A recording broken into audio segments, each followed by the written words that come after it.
Vamos al aire de fondo a la derecha y vamos a darle la bienvenida a, le dicen el Chapa, ¿no? Es el subsecretario de Salud José Andiarena está aquí para charlar sobre la salud de la ciudad de La Plata, sobre su gestión como subsecretario y al mismo tiempo con todo este tema de las vacunas que andan sucediendo. Empieza el frío, los cambios de el calor con el frío, un día estás con shortcito, el otro día tenés que venirte emponchado, la gripe, los virus, la bacteria, el cosito...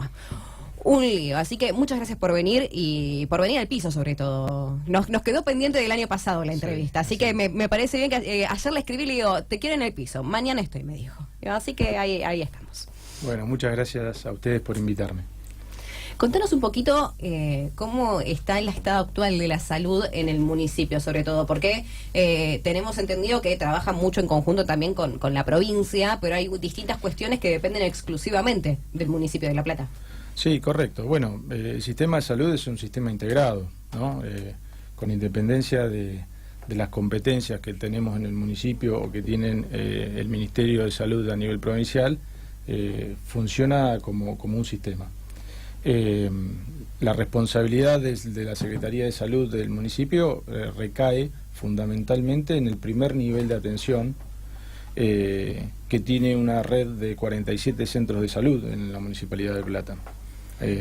Una gran extensión territorial, equipos de salud integrados por médicos generalistas, clínicos, pediatras, enfermeros, odontólogos, trabajadores sociales, con lo cual psicólogos en la mayoría de los casos, con lo cual son equipos bastante interdisciplinarios, donde se trabaja, donde tratamos de poner el eje, el enfoque en la prevención y en la promoción de la salud, y en esa primera atención, que viene a ser un poco lo que charlábamos recién fuera del aire, como la primera barrera de contención sanitaria, digamos. Claro. El vecino que tiene que hacer un control de salud desde la mamá que está embarazada hasta el abuelo, digamos, puede concurrir, porque ahí van a encontrar las atenciones que tienen que ver con todo el espectro sanitario. Por supuesto que aquellas atenciones que requieran de una mayor complejidad van a ser derivados al sistema provincial de salud, sin perjuicio de que en este último año o año y medio, digamos, lo que va de esta gestión, hemos logrado incorporar algún centro de salud de referencia, como el Centro Integral de la Mujer, que se creó, que es el centro número 47, que tiene sede en 70 entre 5 y 6, donde se hacen estudios de alta complejidad y ginecológica, básicamente. Se hacen mamografía, colposcopía, ecografías vaginales. Bueno, en definitiva, es un servicio que el municipio desarrolló a partir de darle una respuesta a todas aquellas mujeres que eran recibidas desde su primer control de embarazo en adelante y que debían ir al sistema provincial para obtener este tipo de prácticas de media y alta complejidad. Claro, porque muchas veces uno cuando está embarazada tiene que ir todos los meses a los controles, y si uno va a un hospital público quizás te dan un turno para dentro de 2 meses. Entonces, y aparte uno en ese estado necesita saber que tiene esa contención y tiene esa cuestión de que si necesita algo, vas directamente y no, el típico cuando vos llamás para un turno te dicen, no, bueno señora, tiene que, no, bueno, pero lo necesito ahora.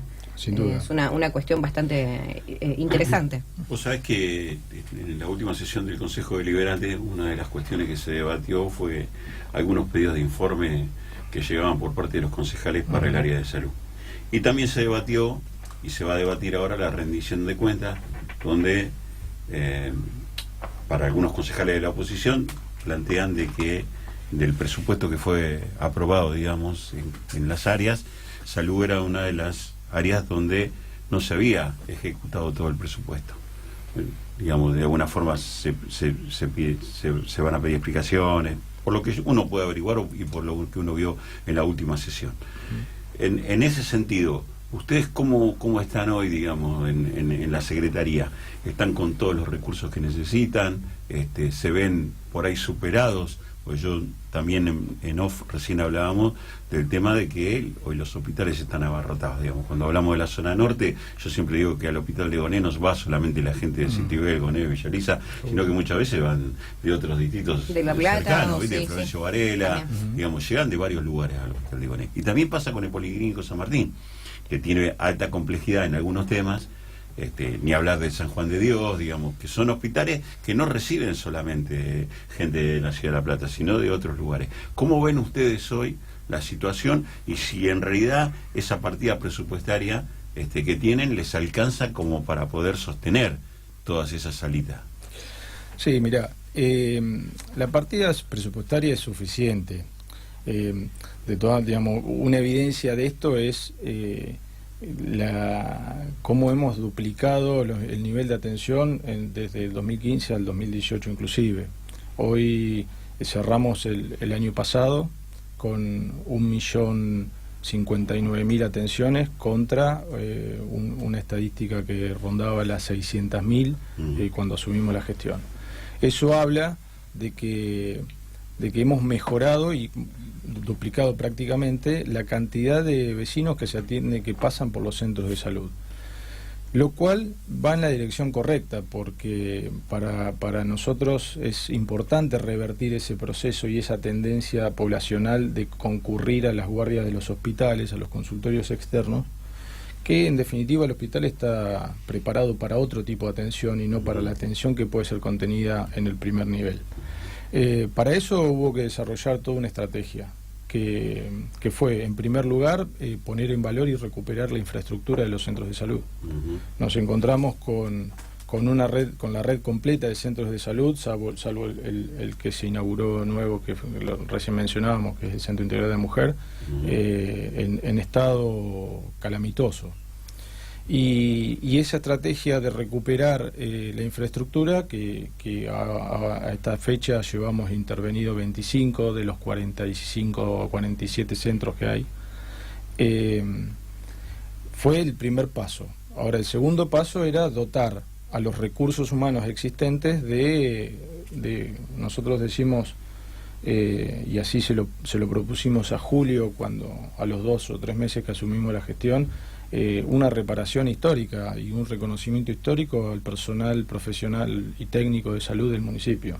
Habían quedado desenganchados de la 10471, que es la carrera médico hospitalaria, y le llevamos una propuesta al intendente para, explicándole que no había posibilidad de recuperar el sistema de salud municipal si no dábamos ese paso que era reivindicatorio de todos los trabajadores, y que además, digamos, eso mirando para atrás y mirando hacia adelante, era el tornar atractivo nuevamente para el profesional de la salud en sus distintas disciplinas que recién egresan de la universidad, la incorporación a los centros de salud del municipio, ¿no? Porque ahí encontrábamos una dificultad enorme de poder atraer a los profesionales nuevos.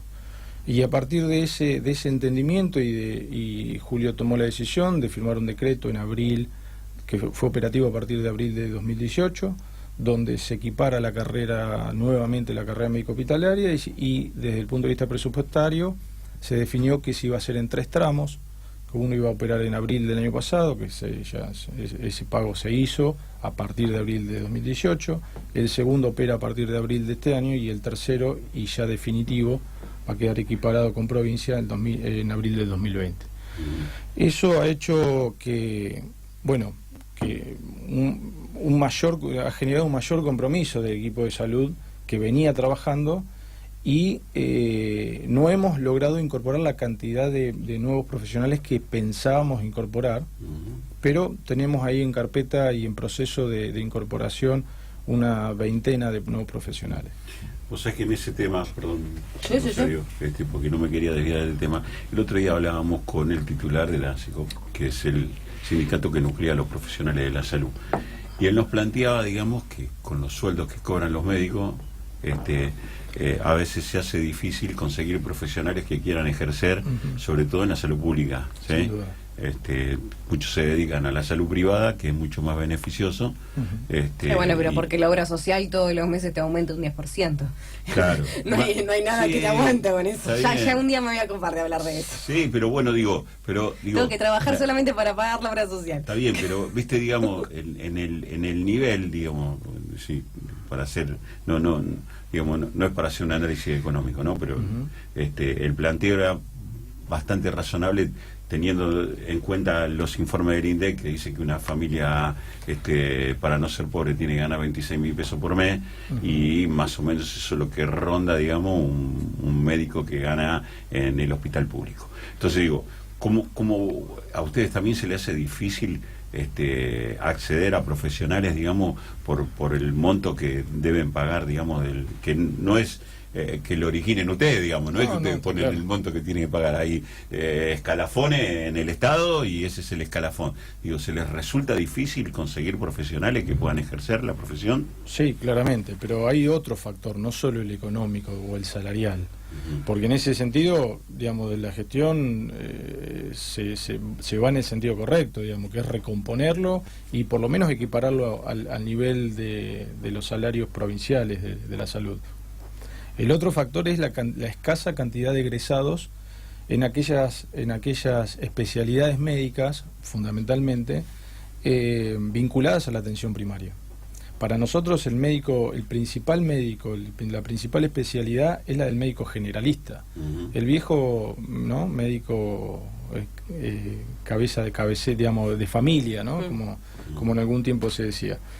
Ese médico que puede atender tanto al adulto como al niño. Claro. Y que cumple un poco las dos funciones, la del clínico y la del pediatra, que suele sustituir a veces la falta de las especialidades de pediatría. Yo hago eso con el pediatra de mi hija, a veces, ¿viste?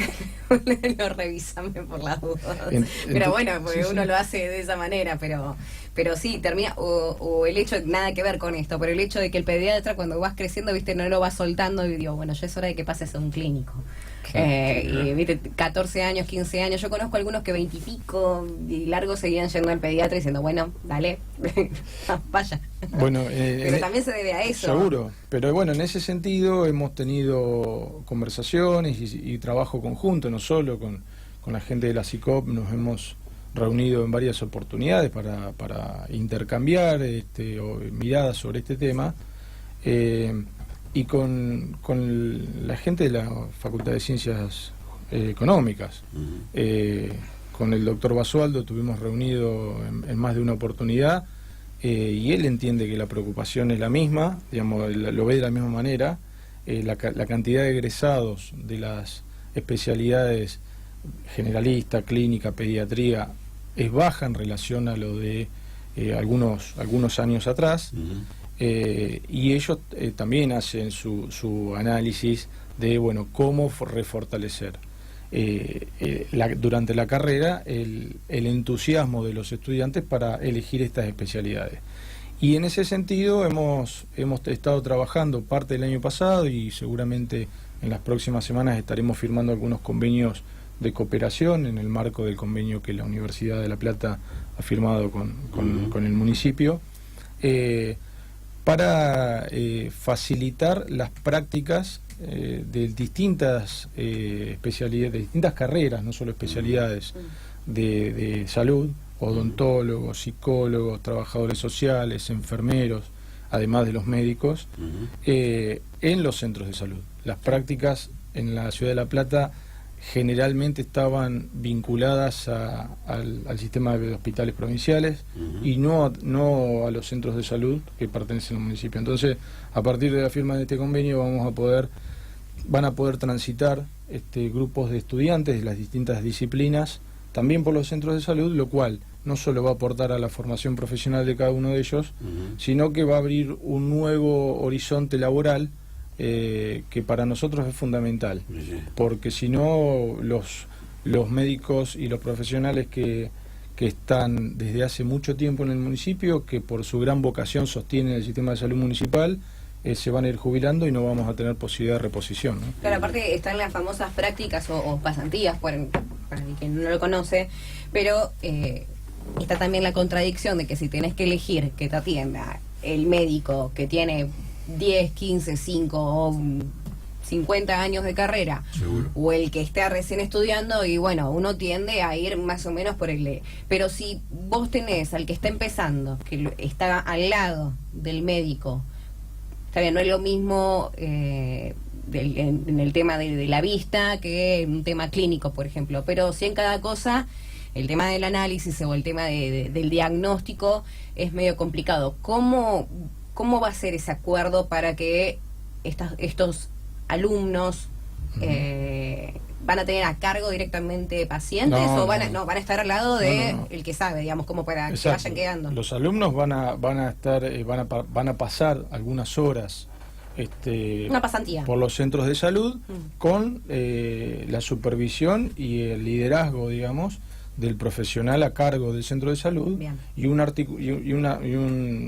nexo, digamos, que es el de la clínica que corresponda, ¿sí? Por ejemplo, o el de la cátedra que corresponda Claro. a la materia. La idea es que el alumno amplíe su horizonte no solo de formación, sino de perspectiva laboral de mediano plazo. Creo que lo vea también en la práctica, porque Porque- una cosa son los libros y otra cosa es tenerlo ahí y decir, bueno, ¿te acordás que me pasa cuando yo voy a médicos, inclusive el otro día nutricionista o dermatólogo y demás, siempre tenés a alguien al lado que está mirando y dice, bueno, esto es lo que va, y los tienen ahí mirando y viendo en práctica lo que les explicaron en la clase. Sí, yo, si me permitís, quiero volver a una pregunta que me hiciste, Luis, hace unos momentos, que fue la primera, que tiene que ver con cómo vemos nosotros el sistema de salud, digamos. Porque me faltó un punto, digamos, ahí que me parece importante remarcarlo. Hablamos de la recomposición salarial de los profesionales, hablamos de la recuperación de la infraestructura de los centros, y el otro tema es el tema de los insumos. Digamos, mucho se ha dicho durante el último año y medio, o es una queja permanente o un planteo permanente, digamos, muchas veces de concejales de la oposición y también de algunos vecinos a través de las redes sociales, que hay faltante de insumos. La verdad es que hemos duplicado la cantidad de insumos que se han distribuido en los centros de salud durante el 2018 comparado con el 2017.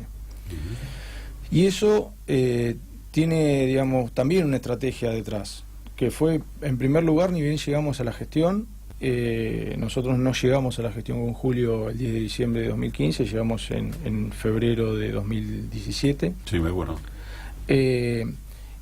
Definimos ubicar la farmacia, que se llama UMAD en términos técnicos, pero la farmacia de la Secretaría en una casa que se alquiló, que hoy funciona, donde está el vacunatorio central del municipio, en 55 entre 18 y 19. ¿Por qué tomamos esa decisión? Porque se encontraba ubicada en el subsuelo del edificio de la Secretaría de Diagonal 73. Sí, me acuerdo. Uno ingresaba y veía cajas, bolsas, y no se sabía qué había, digamos, no había ni siquiera un stock, un registro de stock, y mucho menos un control de stock. Entonces, a partir de esa decisión, se alquiló esa propiedad, se constituyó una farmacia igual que la que todos conocemos, digamos, como cualquier farmacia comercial, con la salvedad de que al ser una UMAD no tiene contacto con el público, no tiene venta al público, solamente sirve como unidad de almacenamiento y de distribución A los centros de salud. de los insumos médicos y de enfermería para los centros de salud. Dotamos a esa unidad de trabajo, que en un momento fue dirección y ahora quedó como una coordinación de logística propia, digamos, de un vehículo con una distribución periódica, y establecimos un sistema de control, de seguimiento y de control de los insumos que se distribuyen. Hoy en los centros de salud, a través de un sistema que todavía no está terminado de desarrollar, pero hoy ya existe una posibilidad de que el médico que tiene que prescribir un medicamento esté sabiendo si en la UMAD, en la farmacia del municipio, existe el medicamento en stock o no. Eso ha facilitado, digamos, una gran herramienta de gestión, no solo para los profesionales que trabajan en los centros, sino para, a nivel central de la Secretaría, poder tomar decisiones para evitar tener baches en el suministro de los medicamentos y de los insumos, digamos. Eso permite planificar la compra, bueno.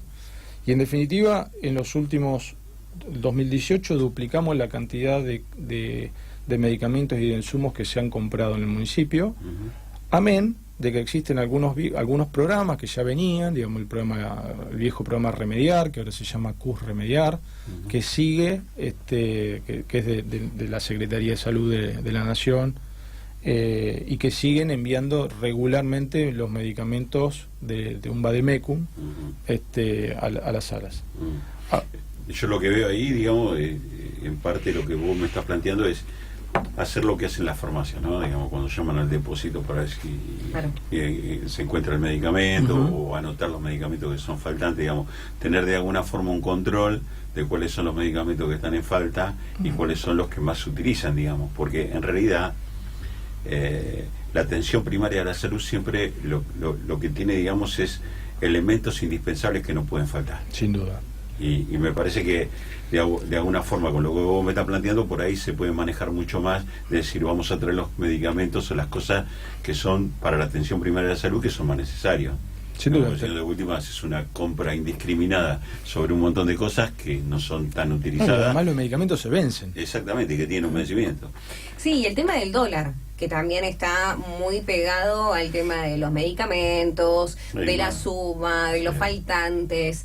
Y bueno, primero eso, y después yo quiero, para ir cerrando, hablar del tema de las vacunas, porque es un tema que se está poniendo muy en agenda ahora, pero lamentablemente se habla de las antivacunas.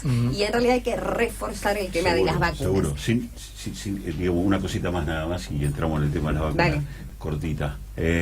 Digo, en ese marco también que vos planteaste, el tema del aumento del dólar y todo esto, indudablemente afecta mucho más directamente a los laboratorios, que después son los que bajan los precios al insumo, digamos, que termina yendo a la góndola, digamos, no lo quiero tratar el medicamento como un producto, pero termina yendo a una góndola de una farmacia a un precio determinado, pero afecta mucho más a los laboratorios, en los insumos que tienen que comprar, digamos, para elaborar ciertos medicamentos.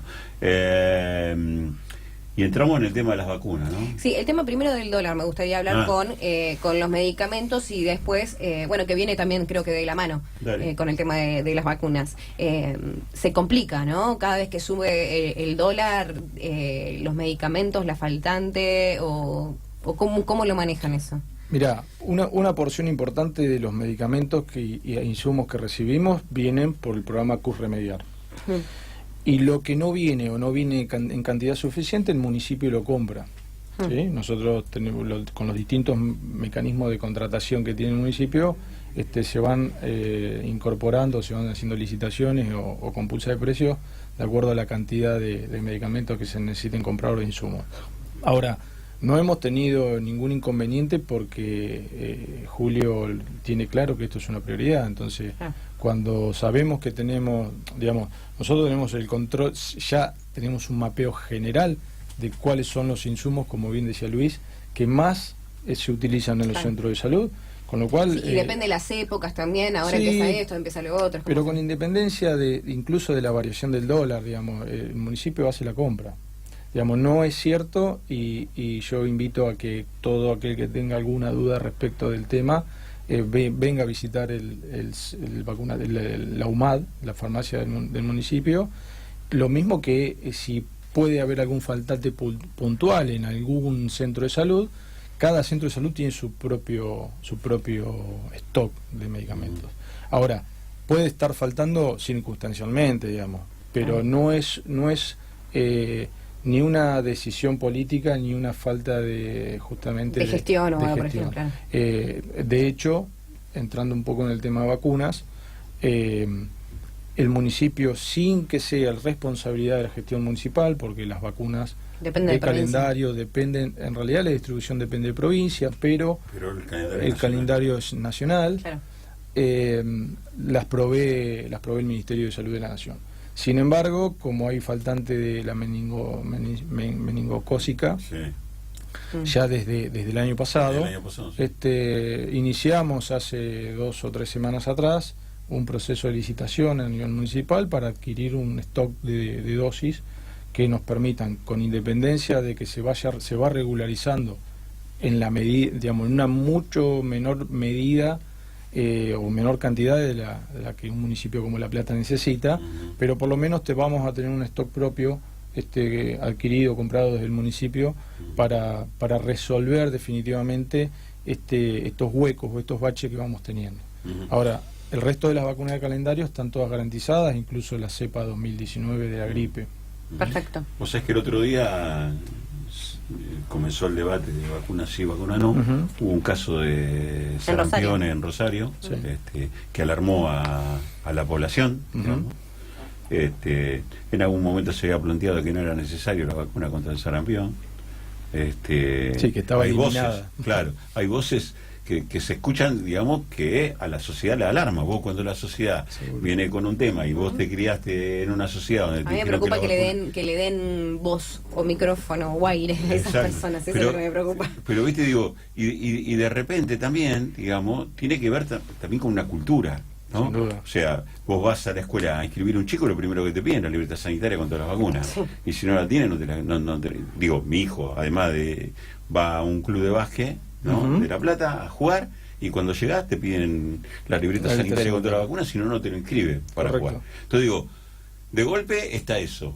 Y por un lado voces que dicen que las vacunas no son necesarias. Entonces digo, ¿cuál es tu opinión al respecto? Bueno, mi opinión está clara, digamos, una de las pocas políticas públicas que la Argentina ha sostenido a lo largo de toda su historia, además de la educación pública, ha sido la estrategia de vacunación masiva y obligatoria. Y no es casual, digamos, no es casual que en la Argentina durante muchísimas décadas no haya habido casos de algunas enfermedades que en otros lugares del mundo siguen existiendo. Y el sarampión es uno de esos ejemplos.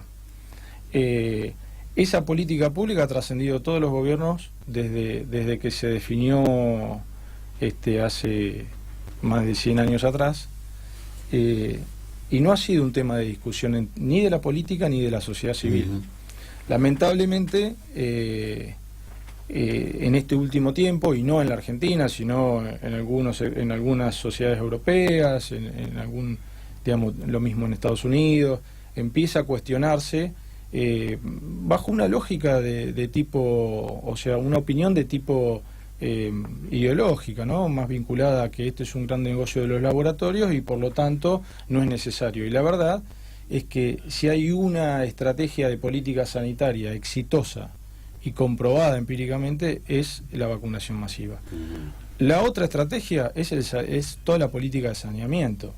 Digamos, cuando vos invertís en cloacas y en agua potable, estás desarrollando una estrategia, digamos, una estrategia correcta en materia sanitaria. Digamos, esto van de la mano. Las vacunas para prevenir enfermedades, digamos, enfermedades definidas, y la política de cloaca y agua potable de saneamiento para evitar enfermedades en los sectores más vulnerables, fundamentalmente. Vos sabés, Chapa, que recién pensaba un poco en lo que vos dijiste de tu abuela, de no meter el medicamento porque ya te puede generar otra cosa, y convengamos que está la diferencia con la vacuna, lo que te hace es meter el bicho, claro, adentro del cuerpo. Entonces lo que algunos de alguna manera se resguardan y por eso son antivacunas es a eso, de que si no lo tenés, ¿para qué vas a inyectarlo en el cuerpo? Pero también la diferencia entre si es vía oral, porque yo no entiendo nada, capaz que estoy diciendo una burrada, pero en vía oral está vivo, por así decirlo, y en una jeringa está muerto. No. Decime, no. No. Es lo que también se dice y demás, pero ¿qué pasa? Doña Rosa, como yo, puede ser Doña Rosario, le dicen esas cosas, escucha esas cosas, me queda grabado en la cabeza y después digo, no, yo no tengo ganas de que pase eso con mi hija o con quien sea. Mira, la mayoría de las vacunas de nuestro calendario obligatorio, que es de los más completos del mundo, son, digamos, se trata de virus vivos atenuados. Sí. Eso significa que el virus está como adormecido. Se inyecta, se inocula en una cantidad controlada y el propio sistema inmunológico lo fagocita, lo incorpora al ADN de las células que son las células que defienden el ataque de agentes externos, y ya tienen el alerta, digamos, incorporado a su ADN. Claro. Cuando el virus aparece, van y lo atacan. Ese es el mecanismo, digamos, esa es la explicación mecánica de cómo funcionan las vacunas. Claro. Por eso, frente a algunas vacunas, la inoculación, digamos, cuando se inyecta, puede generar alguna sensación de fiebre o de Claro. malestar, Decaimiento. pero el mismo sistema lo controla, lo incorpora y se pone en alerta para posibles infecciones futuras. Ajá. Después, digamos, este tema, en realidad hay que apelar a la responsabilidad de todos los actores, digamos, Claro. de la sociedad en general, pero empezando por aquellos que multiplican a través de sus voces o de sus pantallas, ¿no? Seguro. En la última semana tuvimos por ahí una apuesta, digamos, un micrófono abierto y una pantalla abierta en un programa nacional, en un programa de llegada al alcance nacional, donde se trata el tema como si fuese ponerse en el medio de dos posiciones, y en realidad acá lo que hay que Sí, te definir... tratan la pelea de Moria Kazán con, Claro. Con Graciela Alfano de la misma manera que hablan esto. Exacto. Y está todo bien, pero no es lo mismo. Acá estamos hablando de la salud de millones de Y personas. una sola voz, no todas. Ujú. Sí, sin duda. Bueno, la verdad que ha sido Completo, me parece. más No que sé si quedó algo interesante, digamos, pendiente. la charla. Yo de mi parte transmitir el afecto de siempre a mucha gente que hace muchos años que trabaja en la municipalidad, que quiero mucho, en ese edificio, que fue un edificio que me cobijó durante un tiempo y me dieron una cabida. Hay mucha gente valiosa, digamos, que trabaja en la municipalidad hace muchos años, así que bueno, transmitirle a ellos todo mi afecto y mi cariño, y viste que para no terminar tediosamente una entrevista, Estoy digo, viendo todas las repercusiones, yo creo que la municipalidad es el primer eslabón de la cadena, ¿sí? Sin duda. Indudablemente para salud el primer eslabón de la cadena son las salitas, Ujú. ¿sí? Que es donde uno recepciona las primeras cuestiones. Yo lo que digo es que alguna vez se descentraliza en serio, ¿sí? Digamos, la atención. Y esto lo digo no tirándole la responsabilidad a nadie, ¿eh? Digo, que haya políticas públicas que de alguna forma les permita tener a todos todas las herramientas para poder resolver el problema, digamos, porque La Plata dejó de ser aquella ciudad que cuando yo asumí en el año 97 algún cargo de concejal, teníamos 450.000 habitantes, ¿sí? Digamos, se ha duplicado y hasta podemos decir que en muy poco tiempo se podrá hasta triplicar la cantidad, ¿no? Por lo que vemos, cómo va avanzando y todo lo demás. Yo siempre digo que una vez que se construyó la autopista Buenos Aires-La Plata fue recepción de un montón de Sin lugares. duda. Entonces digo, me parece que es una ciudad que dejó de ser importante solamente por su administración, porque está la gobernación, porque está la catedral, porque, digamos, de alguna manera toda la administración pública ronda a través de 20 cuadras en esta ciudad. Digo, alguna vez vamos a tener que pensar una política en serio de descentralización y dotar de las herramientas necesarias a todos esos elementos. Más allá del esfuerzo que uno pueda ver que se puede hacer o no se puede hacer. Una verdadera descentralización, ¿no? Que también, digamos, las cosas que llegan de nación de la provincia lleguen al municipio con tiempo para que no se generen, digamos, problemas, sobre todo en temas tan acuciantes como la salud, ¿no? Sin duda. Bueno, gracias. Y bienvenido cuando quieras para charlar de la actualidad, de algún tema puntual. El micrófono siempre está abierto y muchas gracias por acercarte y por todo. Bueno, gracias a ustedes y a la audiencia. Vamos a un pequeño corte, Patiño, ¿le parece? Lo que usted diga, ahora la dueña de este programa ya volvió.